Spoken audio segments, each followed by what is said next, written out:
We're continuing our coverage of a chilling crime. Two Toledo teens taken and killed. Kamarian Wilder and KyShawn Pittman were last seen alive leaving a party in December 2022. The search for those missing teens began with hope, but ended in heartbreak. Their families and police followed a trail of deception that revealed a chilling story of revenge, kidnapping, and murder.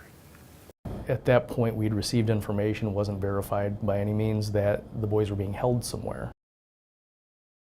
How investigators uncovered the truth and the lengths they went through to bring justice to the families. 11 investigates tracking the murders of these two Toledo teens. We break down how police pieced together the puzzle tonight at 11, only on WTOL 11.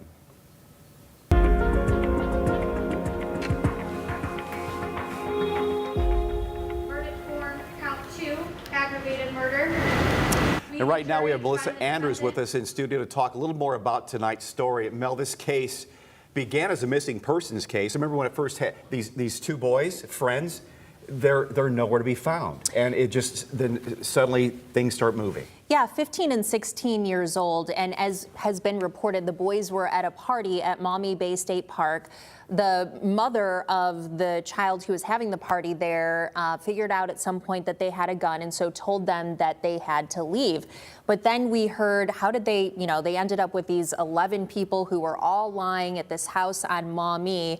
How did all of this start? And I think one of the things initially is that these two teenagers, sometimes teenagers, they disappear for a day or two. So the concern wasn't really sparked, I guess, by the family until around December 5th, 2 days after that party. Well, I remember seeing the earlier stories we've posted so far, and like the friends and family were wonderful and getting the heat on, doing searches and looking all over. And I think the publicity we're getting probably started making the police think maybe this is more than just a couple of missing kids. Maybe there's something really happening here. Yeah, well, I think too that because of messaging, those boys, the families knew that they at one point had been in this house belonging to Corbin Gingrich on Maumee Avenue in South Toledo. And so in the piece that you'll see tonight, you really get to see how police got to know that, what evidence they were looking at. We hear from the Uber driver. You can see these videos from Maumee Bay State Park, I believe, for the first time we've had those. So it's really interesting to see how this all kind of unfolded, like an onion.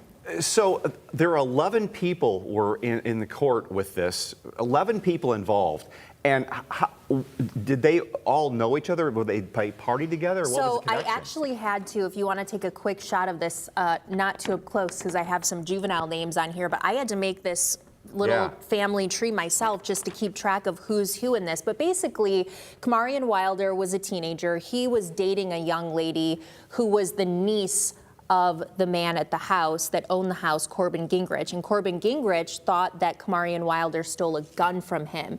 There were other people that he was friends with that thought that the boys had stolen from them. And one of the prosecutors in the case said if it had not been for weed or guns, this wouldn't be a case. It was all about theft and revenge and punishing these boys. So the bodies are found in the basement of that burned out house.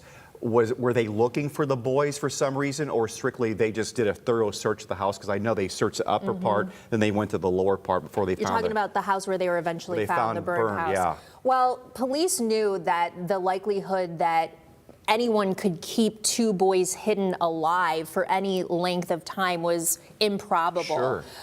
They began to get some information from Kenyatta Reynolds, who was KyShawn Pittman's mom, and she said, you need to look in this house that burned down several days ago on December 5th.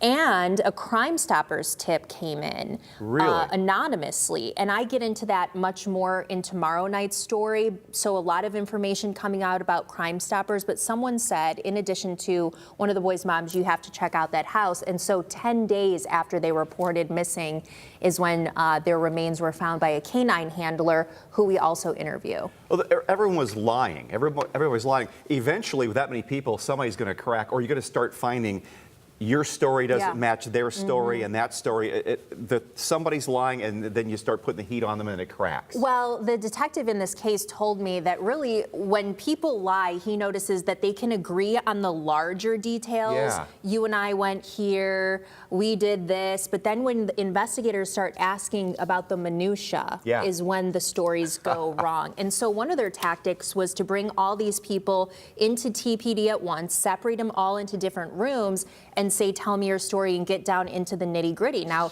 if I'm in one room and you're in another room, you don't know what I'm saying, Sure. and I've got to trust that you've got my back. So that's where it goes awry. And then, of course, they try to develop this other evidence that can really tell what's happening.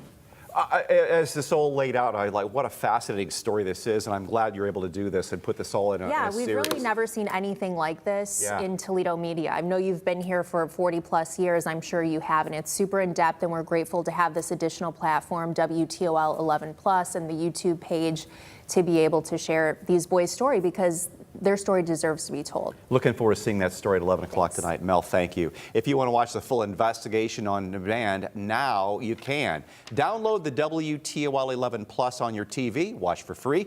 It's also now available on WTOL's YouTube page and at WTOL.com/watch.